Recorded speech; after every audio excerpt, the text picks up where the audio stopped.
CJI Gavai अपने बयानों के चलते लगातार सुर्खियों में बने रहते हैं। पदभार संभालने से पहले ही उन्होंने अपने बयानों से सरकार को सख्त संदेश दे दिया था।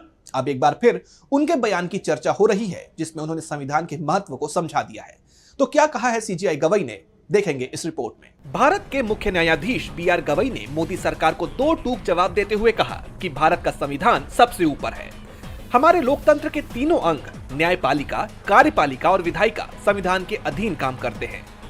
सीजेआई गवई ने कहा कि कुछ लोग कहते हैं कि संसद सर्वोच्च है, लेकिन मेरी राय में संविधान सर्वोपरि है।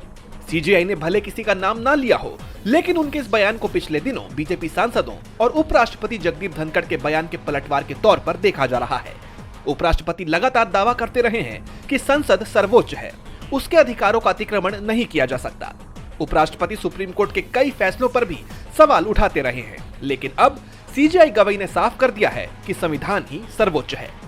अमरावती पहुंचे सीजेआई गवई ने कहा कि संसद के पास संविधान संशोधन करने की शक्ति है, लेकिन वो संविधान के मूल ढांचे को नहीं बदल सकती। यानी सीजेआई ने एक बार फिर मोदी सरकार को खरी खोटी सुना दी, क्योंकि विपक्ष की तरफ से सरकार पर आरोप लगता है कि वो संविधान बदलना चाहती है। यही नहीं, सीजेआई ने अपने बुलडोजर एक्शन के खिलाफ लिए फैसले का भी जिक्र किया। उन्होंने अपने बयान को दोहराते हुए कहा कि आश्रय का अधिकार सर्वोच्च है। बता दें कि 14 मई को शपथ लेकर गवई देश के 52वें सीजेआई बने। सुप्रीम कोर्ट की वेबसाइट पर दिए प्रोफाइल के मुताबिक उनके रिटायरमेंट की तारीख 23 नवंबर की है, लेकिन सीजेआई बनने से पहले ही उनके बयानों से सरकार की नींद उड़ी हुई है।